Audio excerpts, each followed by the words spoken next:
Yo, what is up guys? KosherTech here. Today we got another review. So today I got several cases to review from NZXT. This is the H500. I also have the H500i as well. Now my H500i case does have a fully built rig inside of it. I did do a live build on the H500i guys, so definitely check that video out. I'm gonna throw a card up on the top, but let's get to the vid. All right, so quickly, I just want to answer a quick question. A lot of people might be asking, what is the difference between the H500 and the H500i? Well, just to rest assured, guys, there isn't a significant difference at all. The difference between the I and the non-I version is you get two differences. You get the fan controls and you have the LED light strips. But that's basically it. I am going to go into detail once we get further into the case review, but that's basically it. I'm going to show you guys those two differences. But let's first start with the H500i. So this color, of course, I have it all white.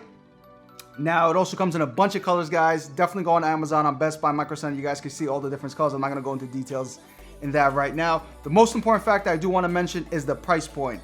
It's $70 for a mid-tower case, which is nicely built as well. Now, there aren't many cases in the market for the price of $70 that have basically all aluminum. The only plastic we find in these cases are in the back where you hide the wires, as well as for the SSDs and the 3.5 inch drives. That's all the plastic we find. This is initially basically an entire aluminum build. So basically that's already a good quality standard from NZXT that they're portraying. Now, of course, with all the hype, this is a tempered glass case, guys. If you follow my channel, Kosher loves his tempered glass. This is an amazing tempered glass case with a great tempered glass design. Now, what NZXT did was they didn't go with a bunch of thumb screws. They only went with one thumb screw on the side of the panel. Basically, you just unscrew it and pop the case off. They made a nice design where you just snap the tempered glass inside the case, push it in, it locks to the mechanism, and then you screw it in. And that's it. There's no complications with a bunch of thumb screws, none of these Allen key screws, Corsair, none of that kind of stuff, guys. Now let's quickly dive inside. Now, the motherboards that could basically fit in this case are ATX standard. We have micro ATX and as well as ITX motherboards. So, it does give you that versatility. Honestly, every case in the size of mid-tower cases do give you that kind of different portions of putting different motherboards inside the case. Also, a quick note, when I first got this case, it only comes with two fans. We only have basically one exhaust fan on the back and then one one rear fan on top. So, unfortunately, you do got to spend the extra cash to get fans, but to be honest with you, you'll most likely just put an AIO in the case regardless. Good segue to the AIO. Now, the AIO design, which I just love how they basically did with this case. Now, inside, there's a little aluminum shroud where you take out and you basically install the rad inside of the shroud. So it makes things much easier. So if you built a lot of cases, which I did, it's a pain where you have to put the rad inside and screw it in and find the holes here. You basically take the shroud out, you put the rad on top, you screw it on to you screw the radiator onto the shroud, you pop the shroud in, you thumb screw with two screws, and that's it. It's that simple. Now let's take a look at the airflow. Now this is probably not the best airflow case on the market, but honestly it still gets the job done. Now with my orientation, as I'm going to show you guys later, I have the rad in the front with the AIO in the front, as well as one exhaust fan in the back and an exhaust fan on top. So basically, in a sense, it's more air coming in and hot air getting blown out. It's probably not the best design, I could say, for airflow standards, but it's still, at the end of the day, for the price, it still probably, in my opinion, still gets the job done. Maybe later, NZXT kind of changes their design and maybe adds another, I want to say another capability of another fan up top, maybe on the next version. But so far, it's still a decent case for airflow, but I would still definitely recommend this case for the price, guys. Now, of course, in the back, something that I actually, caught me a little off guard from what NZXT did was essentially the cutouts for the wires, which I personally loved. It was so easy for me to put all, you know, the 24-pin connector in there, my graphics card connector, my PCIe connector in there. It's just nicely laid out. It's like molded out just for your wires, which is pretty neat. Now, of course, also we get, you know, nice SSDs, hot swappable bays on the side of the case, as well as we have 3.5 inch drives as well in the bottom. I call them the spinning discs in the bottom as well. If that's something, you know, if you still actually put those drives. Personally, I don't. But the good thing is you could also unscrew those drives and you could fill them up with more SSDs, or you could just, you know, stuff wires in there. I mean, whatever, you know, whatever you guys think of, you could basically do, you could definitely do in that side of the space with the case. Now, one minor flaw I have is that I wish they would have improved on installing the rear side panel. Now, it was a pain for me to basically put the side panel in and then, you know, kind of push it in. You have to get it into these little teeth things where you have to push it in and, you know, stuff it in there. If you are, you know, someone who doesn't have the best wire management, I'd probably say in the rear, I'd probably say it might be a bit difficult for you guys.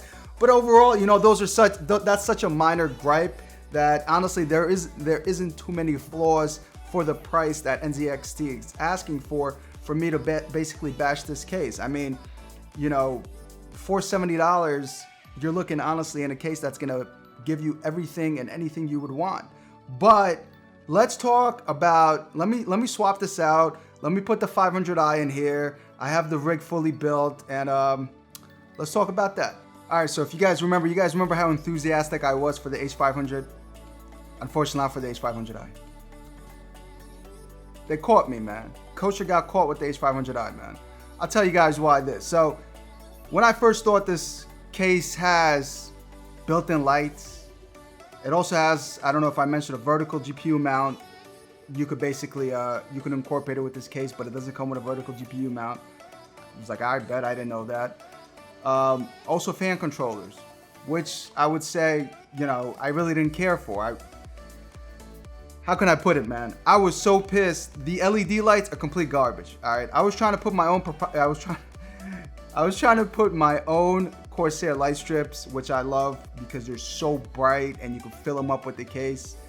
Yeah, unfortunately, you can't do that with that case, man. It's not gonna work with this case. At my live stream, I showed you guys that it just didn't work. These light strips are just. They only have two light strips built in the case. They have one up top and one on the side, one in the back. That's basically it. It's like honestly a half-ass glow. And then you have to buy their own proprietary setup, which is gonna cost you more.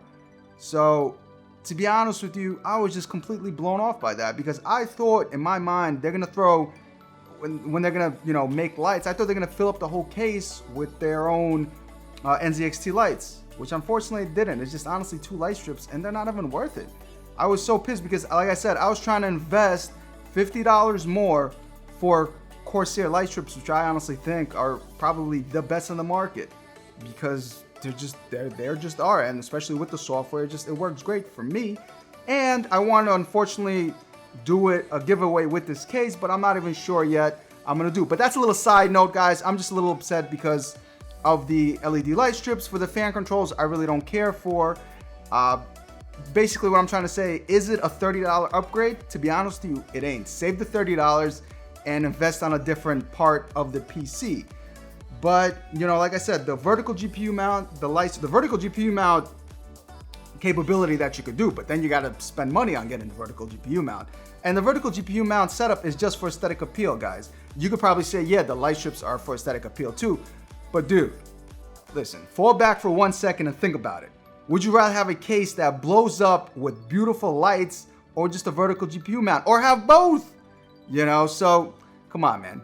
Guys, don't hate on the lights. The lights are fire, but unfortunately not these lights, man. That really pissed me off. However, on a side note, like I said, this is the exact same case. The layout is the exact same. There's no difference except the three things that I mentioned.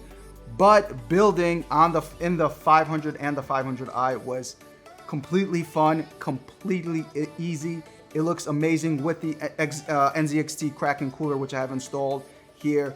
It looks completely amazing, guys. But I think they kind of tricked me. All right, NZXT, if you're watching, you tricked me. All right, I thought you're gonna incorporate this entire case with LED lights that it could make it, make it pop. It really doesn't stand out, guys. The lights really don't stand out. I went on their software. I tried to make them even brighter. Unfortunately, I had them already basically in the brightest settings. So, that's basically it, guys. The case is a great case, but to be honest with you, the H500i is really not worth the extra $30. I would probably say, use a different component, buy something else with that extra 30. I also did reach out to NZXT on Twitter. If you guys don't follow me on Twitter and Instagram, it's KosherTech Media. So definitely, hit me up there. But I hit them up. They basically responded to give me dimensions. I gave them the dimensions of the Corsair light strips. I basically said, why is this case very proprietary to your light strips? Because I want to put my own Corsair light strips because I just like them, and they're just, they're just amazing. And they basically responded with, you guys could even check the tweet. Basically, just like tweet us the dimensions. I don't know why they don't work. But basically, they're not compatible. I did that on the live stream when I was building the PC. But that's honestly the only downside of the i, guys, to be honest with you. Save the $30, get something else with it. It's not, you're getting the exact same case. If you are looking to put a vertical GPU mount on your PC, then get the i version because the 500 version does not have that. But overall, guys, fun case to build into. Unfortunately, they had to trick me, but it is what it is, guys. But that's that, guys. I'm KosherTech. These are the NZXT new cases. Hope you guys liked the vid. If so, leave a comment, hit that like. As always, guys, keep it kosher. Oh, look at me mumbling, stumbling. Keep it KosherTech. I'll catch you next time. Deuces.